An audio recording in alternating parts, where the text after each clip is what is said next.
Do you ever experience digital eye strain from too much blue light exposure from digital screens? Baxter Blue glasses are not your average frames. These blue light lenses filter 80% of the highest energy blue light, eliminating 99% of glare.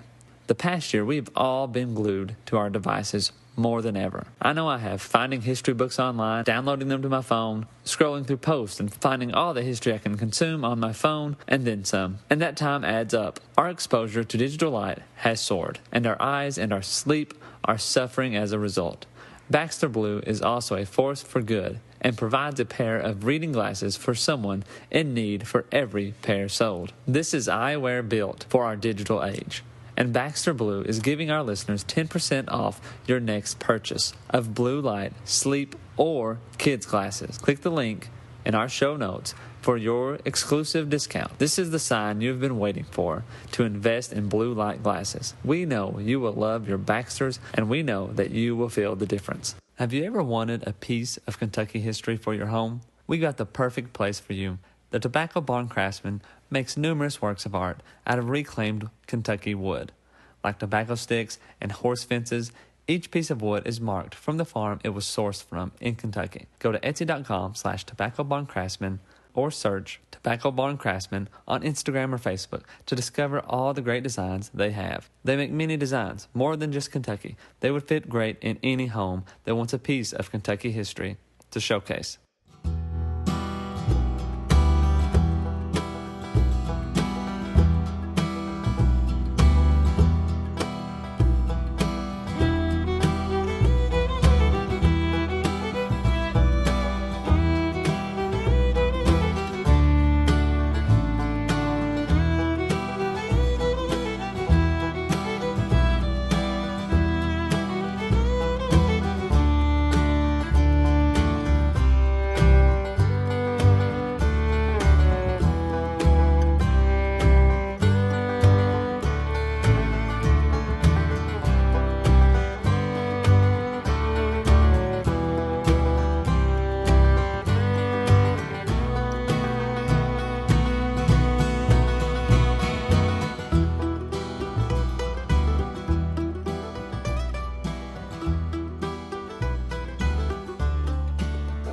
My great-grandmother, she was a lay, and she was a twin, but anyway, she had a brother named Took, T-O-O-K, Took Lay.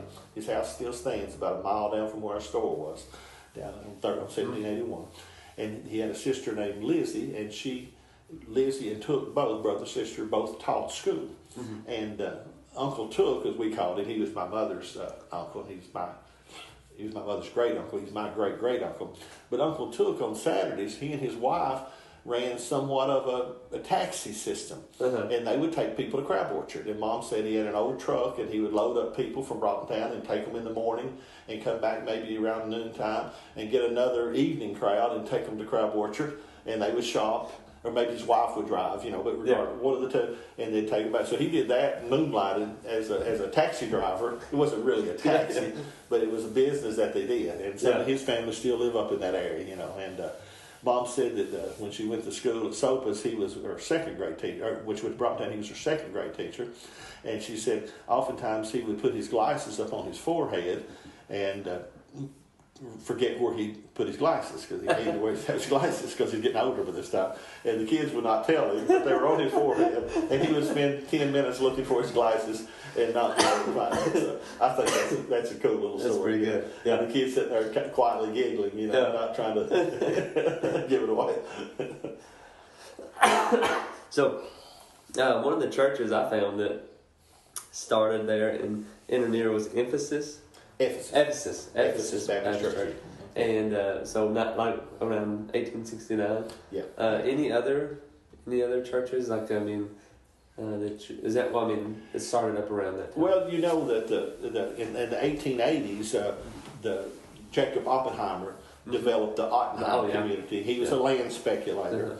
And he started advertising in Germany and Switzerland, right on the border there. Come to America. I have land for you that I will sell you. You can have plenty of room, plenty of space, what you didn't have in Europe. Yeah. And it's cleared and ready to go. Well, a lot of people came to Ottenheim, and they were very disappointed because it was solid trees. Yeah. Big trees. And so I've talked to people that heard people when they were little boys. They said when we came, we had to cut trees and dig out stumps, which was big stumps and big trees. Yeah. And so it was not ready. Some of it was, some wasn't. And he made it seem a lot better than it was. But still, by and large, there's about 20 families or something came. And so then you start getting these strange names not in Broughtontown, but in that nearby community. Names like Schlappy, and things such as that. Those German Swiss names. And that area still exists today. And they brought with them, most of those people were Catholic or Lutheran. Yep. There were some Reformed people as well that went to the Reformed church. There was a little church called the Reformed Church. And Jerry Wallen, another one of the names, is a cousin of Deb's. He can tell you all about Ottenheim people sometime when you need to talk to him. Yeah. He's excellent about it, and I can hook you up with him sometime if you want to talk to him. But so those people started interspersing, and of course Ephesus Baptist Church was there. Then wasn't too many years, the Mount Olive Church of Christ was there at the end of 1781. The Bethel Church of Christ, the earliest record I have of it, that's an actual written down record, was that this lady in 1910 was buried at the old cemetery at the Bethel Church of Christ. So in 1910 they described it as being an old cemetery. But as far as I know, there's a few stones there without dates on. I don't know if it was too old but that's what the newspaper said. My great-grandfather was an elder at the Bethel Church of Christ. They reorganized in 1933, whatever that meant, and they appointed elders and they appointed deacons, and so he was an elder there until he died in 1950. In 1951, he died. And an interesting thing about him, his name was Ed Harness. He was a magistrate. He farmed down on Harness Ridge Road. He was my grandmother's daddy, and he would sell chickens and produce at the Crab Orchard Springs Motel, which was still a viable thing, years ago. And there was a fellow named, they called him Black Dan Brown. His name was Dan Brown, and there were two Dan Browns, and so they called this man Black Dan because he was dark complected, very dark skinned, very dark hair. He was a white person, but they called him Black Dan, but just to identify him from the other Dan. That way you know who he was. But he said he had to leave home at 2 o'clock in the morning, like on Monday morning, to get to Crab Orchard before Black Dan got there, because Black Dan would get on Saturday. I said Monday morning, Saturday morning, because Black Dan would get the best spot in Crab Orchard, and so they would sell their wares, produce or whatever. So they were coming from Broughtontown with that. He and Black Dan Brown were, along with other people. And people don't.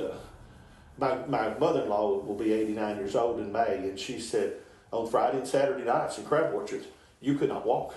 Oh yeah, it was so crowded. Wow. It was so crowded. You're bumping into people. Pat Goodwin was an older man that sold hamburgers on the street corner, and they said you could smell them all over town, and they were delicious. People loved them, and they would go and buy. But it just, you can't imagine now walking through Crab Orchard and bumping into anybody ever. If you had your eyes closed. But she said it was literally elbow to elbow. People crowding the sidewalks. Wow. And one other thing I think that's interesting is just out of Broughtontown, there was a fellow in Crab Orchard, and his name was George Bailey. And when movies started coming into focus, the early 30s, George Bailey was kind of a fellow that was interested in that kind of thing, and so he would go. Not to Broughtontown, but just out of Broughtontown, he'd head on over the hill to Charlie Snyder's Grocery. It's it's a little store there. You've probably seen it. It's got metal siding on it. And he would hang a sheet up on the side of Charlie Snyder's grocery store back in the 30s and show a movie. And of course, he charged admission, and they sold popcorn. And he said he could clear $20 on a Friday or Saturday night at Charlie Snyder's. It was the best place to go to in the whole country to show a movie. Later on, Crab Orchard, he would open Howard's Theater, which later became Howard's Theater. But at the time, they would go to just 2 or 3 different places, and one of them was Charlie Snyder's Grocery. Charlie Snyder's Grocery was down the road from my grandparents' store, probably 3 miles or something. And there was another store up directly across from Broughtontown School. And there was another one actually up on the corner that my grandmother's brother Homer Harness ran until his death in 1969. Their stores were really everywhere. prevalent, you know. Yeah. And they had to be. Yeah. And they were, you went there and got your news. Uh-huh. You went there and got your gossip, you know, and of course you got your things. Yeah. And I know when we had the store in the 1970s, we had people who would come to the store 8 times a day. Yeah. 8 times, you know, they would come buy a box of matches and go back home, just up the road a mile. And then they'd come down later and they'd get a carton of pop, you know. Then they might come back and get 3 slices of bologna, you know. Uh-huh. That's just how they did. Yeah. They didn't go Grocery to shop. buy everything. Yeah. It wasn't really grocery shop. It was just, you know, When I need something, I'll go subsistence get kind it. of stuff. You know, if I need it, I'll go get it. Yeah. It's much different, you know. We go to Walmart once a week now, you know, Yeah. or Kroger people do, and get kind of what they need, and maybe hopefully don't go back. So you talk about George Bailey. So I guess he established one of the first drive-ins. He absolutely did. It was Only one of the maybe first walk drive-ins. in. Right, it absolutely was. Well, it's so interesting. This is off topic, but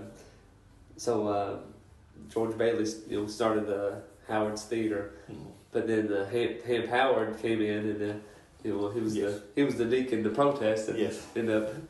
I joke silently investor, and his name's on the front of it. So I don't know how silent he was. Right. I don't remember personally going to the Howard Theater, but my mother and daddy certainly do, and that's where boys and girls went with their girlfriends and boyfriends, and you took your date, and you ate in the restaurants downtown, you know, and it was it's a much different world, you know. And, but yeah, that's crowd watching. A little bit down the road from old Broughtontown. So trying to figure out this. So there's a store, or an old store. It's not open anymore. Across the road from Mount Zion Baptist, Zion Church of Christ. Yes. What was that? That's store? Brad Reynolds' store. Okay. Brad Reynolds' store. And this is an interesting thing about the Mount Zion Church of Christ there, and right beside Mount Zion, right between Mount Zion and Highway 618 across, is a Church of God. Uh-huh. There's a Church of God. There's a Church of God, and there's the Church of Christ. And it looks, as you drive up Highway 39, I have to tell this because it needs remembered. It looks like that there are 3 graves over in the ditch. Yes. Have you noticed that? Yeah, I've seen that. Anybody's ever driven 39? Here, Mount Zion has this beautiful cemetery. Yes. It's always decorated well. It's maintained well. It's perfect. But here's 3 people that's across the road in the ditch. And I wondered through the years, I'm 64 years old, why would they be buried in the ditch? It's what it looks like. It's maintained, and the stones are maintained, but it looks to me like the state highway department has to mow around them and avoid them. If you wreck, you tear down 3 tombstones. Yeah. But there's 2 tombstones, but 3 people. Yeah. But anyway, it's a man and his wife and their daughter. And I can't tell you their names, but anyway, they're buried there. And I thought, why would they be buried there? I thought maybe they just didn't care about the Church of Christ in any way. And maybe they were the members of the Church of God, and maybe they owned that property or something. Well, I finally found this out. Fred Simpson from Crab Orchard, 88 years old. Fred told me that Brad Reynolds was a magistrate. Brad Reynolds was a very good man. But he had the house, and he had his store, and he had a very good business there, okay? The highway department, the state highway department, was threatening to straighten that curve. If they straightened that curve, they would encroach upon his business and his house and maybe take both of them. He did not want that to happen. Yeah. He did not want that to happen. So he talked it over with these people that he went to church with at the Church of God across the road from his house. He talked it over with those people, and they agreed to be buried there. Upon that, it's really on the right of way. It's on the highway. Whereas back in those days, it was the 50s. It was not the good road it is now. But they actually were buried there, so that eliminated any hope. They could not move those graves. Wow! And so Brad did not want his property encroached upon, and so he allowed that to happen because he owned that farm, and then that's why they're buried there. That's why they're buried there. And it makes perfect sense. Yeah. Because why would you not be buried in this wonderful cemetery here? Instead, you're over here. But I think that's worth remembering. That's very interesting, I think. So now we've talked about churches, some, and of course there was a Mount Zion Church of Christ, there was the Mount Olive Church of Christ, and there was the Bethel Church of Christ, all within close proximity. And not far away was the Providence Church of Christ. Yeah. Providence Church of Christ has been around since the early 1800s, and the first records are 1839, but it's been around a long time. And that's another story for another day. But like I said, my great-grandfather was an elder at the Bethel Church of Christ. And had many family members who went to Mount Zion and Mount Olive, different churches. But anyway, and the Mount Zion Church was started in 1911. They had been worshiping freely previously in the little schoolhouse just down the road now. The name's escaped me right now. But anyway, there was a little schoolhouse, and this Elder Livingston went there. Yeah. His name was J.G. Livingston, but they called him Elder Livingston. He started a school there, a church there. And then later, in 1911, the guy gave him the property. And the man that owned where the Church of Christ is, there where the Mount Zion Church of Christ is, I can't tell you his name right now, but he owned 5,000 acres. Wow. 5,000 acres. And he gave the land to actually build the church. And so the church is there and all that church land. He donated that land. But anyway, church was a big deal. People did not have a lot of social things to do. Yeah. Church was a big deal. And they had, when they had revivals, it would start on Sunday morning, and it lasted for 3 Sunday mornings. It lasted for 15 days. There would be the church and every night. And then I know my great uncle, my great aunt, like I said, her daddy was an elder there at Bethel when they would have those revivals. Clarence Major, her soon-to-be husband down the road, when he and the other boys would court these young girls, they would go to Bethel and places like that, Mount Sinai, and there would be 300 people there. Yeah. Well, the church wouldn't hold 300 people. The church would hold 70 people or 75 people. It'd be standing room only, but they raised the windows, and and a lot of the boys were just there to court the girls. Yeah. That's just a fact. They weren't too interested in the church service. Yeah. Some were. Yeah. And but some were just there to that was a way to see a girl. And in the old days, and you look at old church buildings, they always had 2 doors. And there was a door on the right and a door on the left. The men sat on one side and the women sat on the other. Husbands and wives did not sit together. They did not sit together. It would have been so strict.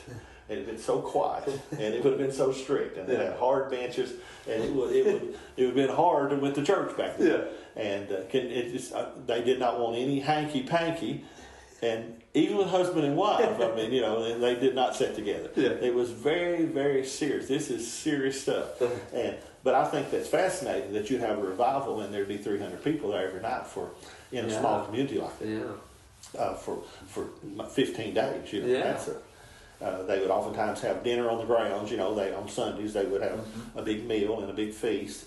And one thing about Bethel, which is a little down the road from Broughtontown, I know, but 1936, I had a great uncle that died, and the church had burned in 1936. It had a fire and it burned to the ground, and so the concrete steps were still there. That's all. Everything else was gone. Here's a pile of rubble, and here's concrete steps. So when he died, they put his casket on top of the steps. No church building, and the preacher stood there beside and behind the casket and preached his funeral. Yeah. And then they buried him there in the graveyard at Bethel. But over at Sopus, the Friendship Baptist Church, they used interchangeably those numbers. Yeah. They've got a huge tulip poplar tree, and tulip poplar are my favorite trees in the world. This tree is probably 200 years old. And it's amazing. It was there when Broughtontown was started. Yeah. It was there. And it's the most beautiful tree. If pick the hottest day that you can find this summer and drive over there and park underneath that tree and just look up at the majesty of it and the shade and the coolness of standing under it. It is a fascinating tree. I love trees. But that tree was there when Broughtontown was first started. When the boys tried to make the soap there in the late 1700s, that tree was there. And I think that's fascinating. And it is a nice, healthy, beautiful tree. I hope it lives a long, long time. Yeah. One final thing is from Broughtontown. So it was William Henry Clay and John Broughton. That's where the name comes from. And it looks to me like, Jameson, from everything I can ascertain, by the late 60s, early 70s, the name Broughton had left. And a lot of those Broughtons wound up in Garrett County. They wound up in the Cartersville, Hamilton Valley section of Broughton. And Daddy was friends with a lot of these people, Jack Broughton and Rude Broughton and people like that. But they're descendants of those people. Yeah. But for whatever reason, now I'm sure there's probably still some descendants there, but they don't carry the Broughton name, some of the girls and things like that, that marry different names. But the name was gone by the time we were, by the like early 70s, and you would not find a Broughton there, and that's interesting how that happens. And as we talked about a lot of times just a few minutes ago, The Reformed Church did not last long. It lasted about 3 years in Ottenheim till it was gone. And those people assimilated into the Baptist Church or the Church of Christ or whatever. Yeah. And then in the last 20 years, the Lutheran Church is gone. And they what few was left, there was just 5 or 6 left, they go to Danville or places to go. The Catholic Church is still going in Ottenheim. Interesting thing about Ottenheim, too, that I always know is when they first came, they wanted to name the community Lutherheim. Lutherheim, rather than Ottenheim. Well, that did not suit. They did name it Lutherheim, but that did not suit the Catholics. Okay, of course, Catholics and Lutherans diabolically opposed. Anyway, they did not suit them. So after a couple of years, they changed it to Ottenheim, which is named after Jacob Oppenheimer. Yeah. And Jacob Oppenheimer wound up later on getting in trouble doing some land speculating in some other places. Yeah. One other interesting thing. If you left Crab Orchard and you drove out Chapel Gap Road and you turned right like you're going to Pine Grove Church of Christ is over in that area, then there's a road that goes, it's called Old Ottenheim, North Old Ottenheim Road. And it's a good road. And it goes up through a valley and up a steep mountain. And this article actually made the New York Times back in the day, in the 1880s. They called it the road to nowhere because Jacob Oppenheimer, the speculator that he was, smart man that he was, insisting people come, he needed a way to get his people to Crab Orchard. Yeah. And so he had this good road built. Of course, it was gravel at the time. But it's the best road in Lincoln County by far. Yeah. It's better than 150. It's better than, than any of these other roads around. It's the best road. Better than 27. It's the best road. And so the people started griping and complaining to the Lincoln County Fiscal Court. What is going on here? That's the best road. It don't go anywhere. It goes up to this wilderness area, that's uninhabited. And the county said, well, we didn't have anything to do with it. He built it himself, But he was smart and he knew how to invest his money. And that was a very good draw for these people. There's a really good road to Crab Orchard. And at that time, like you said a minute ago, Crab Orchard it was going on. Yeah, happened. They said boys in the Civil War that were hurt, that might be from Liberty, that might be from Springfield, they would say, where are you from? And they said, Crab Orchard. Yeah. It was known. Yeah. And what they called the governor of Virginia, which wasn't a state at the time, 1760. Yeah.